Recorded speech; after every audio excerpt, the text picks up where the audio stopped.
Words cannot describe how excited I am to once again make a video on the Brooklyn Nets. Let's take a look at how well you guys received my previous video on the Brooklyn Nets that suggested that Kyrie Irving may have had a hand in Kenny Atkinson getting fired. You see, Prime came out and said, way too far, you sound like a Kyrie hater that's reaching for something negative. If you know hoops, then you know this is how it goes. I guess Curry got Mark Jackson fired too. Marble Toe said, title says that Kyrie did it. The content says that Kyrie didn't do it. What I'm gonna do is unsubscribe. THM says, I don't understand why you guys like to spread fake news. Even worse are these people that believe. And here's my favorite of all. Pascal says, stop blaming Kyrie for all the bad things that happens. Kyrie is not Donald Trump, bro. Giving him power he have not. Terrible video. And of course, Trey called me a clown. So here's the thing, guys, and you have to understand, whenever I see like 5 different news outlets that come up to me and say Kyrie Irving and Kevin Durant may have had a hand in Kenny Atkinson getting fired, and when those narratives begin to make sense, then yes, I'm going to report it on the channel. And I'm going to 100% say that, hey, these are my sources. It may be true, it may not be true, but the fact of the matter is, we're never going to find out whether it's true or not. Kyrie Irving's never going to come out and say, hey, I'm the guy that got Kenny Atkinson fired. All I could do is come on the channel and say, hey guys, this is why it makes sense. This is another side to the argument. If you don't think it makes sense, you can look at it this way, and I could just provide you with the way I interpret the information for you guys to come up with your own conclusion. I am by no means saying one side is true and one side isn't, because of course, it has to be speculation.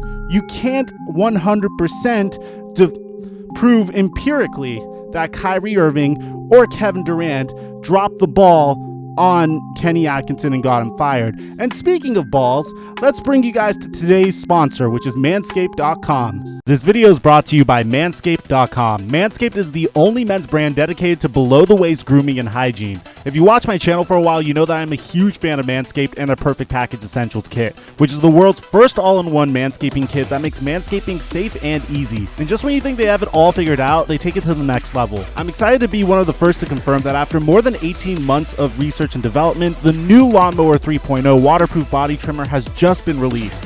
It now includes a rapid USB charging dock as well as advanced skin-safe technology for an even safer and closer manscaping experience. And as you can see, there's a new LED light attached to the Lawnmower 3.0 that illuminates your grooming areas. I love this because I typically do my manscaping in the shower and it gets a little dark in there. So this LED light allows you to see exactly where you're manscaping. Now, I recommend that you guys start with the new and improved Perfect Package 3.0 kit, which includes the brand new Lawnmower 3.0, which is cordless and waterproof, which means you can bring it into the shower with you, making it the most convenient trimmer on the market. It's also going to come with the Crop Preserver Anti-Chafing Ball Deodorant and Crop Reviver Refreshing Spray.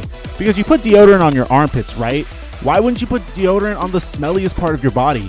The Crop Reviver Refreshing Spray and Crop Preserver Anti-Chafing Ball Deodorant are included in the Perfect Package 3.0 kit with the Lawnmower 3.0, which is without a doubt the best deal on their website. Plus, you get 20% off when you use promo code FlightMike on Manscaped.com. That's promo code FlightMike on Manscaped.com. Your balls will thank you. What's going on, guys? Your boy TheFlightMike back again with another NBA news video. And thankfully, this is a little bit more positive because, geez, I cannot deal with the negativity anymore. Guys, we are 700 subscribers away from hitting 300,000 subscribers, so make sure you're subscribed and like this video if you want to see more news content popping up into your recommendations. Apparently likes are important again. I don't really know, that's just what people are telling me. So I had to address that thing on Kenny Atkinson to kind of continue on to what I was saying about that, because we're about to segue into this Kevin Durant news, which is a little bit more positive. Look, you have to understand that at the end of the day, the way I interpreted it is Kenny Atkinson's a great developmental coach, but he is not meant to coach a championship caliber team. If you ask me, I think the New York Knicks should look into hiring him. I think he's the perfect man for the job. I think he could completely change a culture, but he does need to work on his ability to manage rotations And that was apparently what really turned Kevin Durant off. He didn't like how rotations were done. He didn't feel like a championship culture was being built there. And that's ultimately what got Kenny Atkinson fired. But speaking of Kevin Durant, we have some very positive news about Kevin Durant. Now, if you guys have been following this channel for a while, you know that I like to provide Kevin Durant updates for you guys here and there. I like to show you every little bit of this guy's rehabilitation because, of course, it's Kevin freaking Durant, bro. You know, like, he's one of the most important players in the NBA. He's one of the faces of the league, and whenever he's not on the court, his void is missed. Even though, like, some of us don't like him for the way he carries himself on social media, even though some of us resent him for when he went over to the Golden State Warriors and formed an unstoppable demi team, he is still one of the best talents the NBA has to offer, and when he's not on the court, we get really sad. So let's catch you guys up if you guys missed any previous footage of Kevin Durant. In the beginning, Kevin Durant would release a plethora of drills of him just literally just walking around and running and just some shooting drills, but eventually the shooting drills would intensify, and this is when things get a little bit exciting. Eventually, Kevin Durant begins to show off his explosiveness off of his legs, shows that he's still able to push off of his leg because he ruptured his right Achilles tendon, which is what makes things very interesting. Whenever you injure your Achilles tendon that's on the same exact side as your shooting hand, then it's a little bit better than injuring your opposite side, because the opposite leg is what you're typically pushing off of, you know, but if it's on the same side as your shooting leg, then chances are you're going to still maintain some of your explosiveness and you're going to be able to do some of the stuff that you're able to do typically. And initially, when I heard this, I really didn't believe it. You know, I was very, very close-minded, and I was of the impression of, listen, Achilles tears are Achilles tears. You know, Kevin Durant is probably going to be a shell of his former self. I went this far, and something I'm very proud about my channel is I will always own up to my terrible takes. I went as far as to say that there wasn't a point in signing Kevin Durant because of his Achilles injury.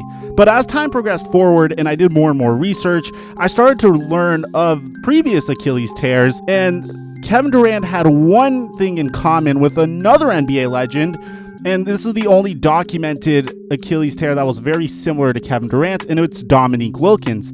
And Dominique Wilkins tore his Achilles and on January 28th, 1992. So if we're to look at his statistics after that, and this is where it gets a little bit difficult to gauge. So in 1992 to 1993, he was averaging 29 points per game. He came back in the 93-94 season, and this is when he moved a bunch of teams. He got traded to the Clippers, and he still averaged 26 points per game, including 29 points per game in his first season for the Los Angeles Clippers. And then obviously he entered the twilight of his career. He got traded he went to the Boston Celtics, but he was 35 at this point. So the thing that's difficult to read about Dominique Wilkins' injury is he injured his right Achilles tendon when he was 33. Kevin Durant injured his Achilles when he was 30, and he's currently 31 years old. So the question is, how much longer will Kevin Durant be able to be productive? And also, we should see how much of a factor current training methods will play into Kevin Durant's recovery. If you ask me, I think he's going to be effective until the age of 34, 35. That's when he's going to start slowing down, and this all depends on his conditioning.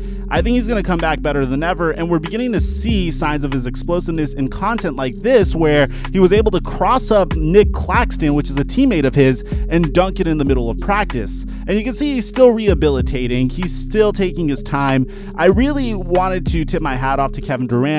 I am beginning to think that this stuff with Kenny Atkinson and Kevin Durant's recovery is starting to tie in together, because I feel like Kevin Durant really took a step back to observe the way Kenny Atkinson coached the Brooklyn Nets, and having gone to the Golden State Warriors and understanding a championship culture, he got the idea of what must be done, what a head coach needs to do in order to win championships. So I do believe, and this is my belief, huge emphasis on belief. You guys could let me know in the comment section what you guys believe, that Kevin Durant had a hand in getting Kenny Atkinson fired.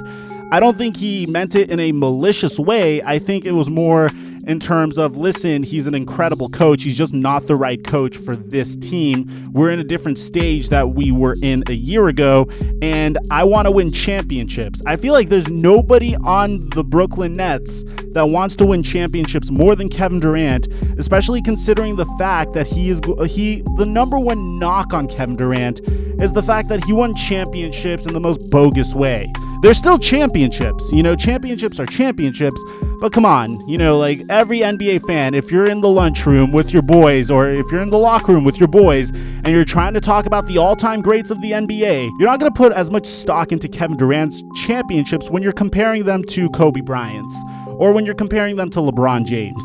The way he got them just kind of irks NBA fans, and maybe you could disagree with me, but I feel like as a result of that, Kevin Durant really knows that. He's a very sensitive guy based off of the way we see him handle himself on social media and Twitter. I think as a result of that, Kevin Durant wants to win a championship more than anyone on the Brooklyn Nets, despite him having the most hardware on the Brooklyn Nets. I can't wait to see him on the floor. I'm going to definitely continue to cover the story, so make sure you're subscribed and turn on my notifications so you could get the most updates on Kevin Durant's injury recovery, because he looks phenomenal, guys. Aside from that, I'm your boy, TheFlightMike, and I'll catch you guys on our next upload.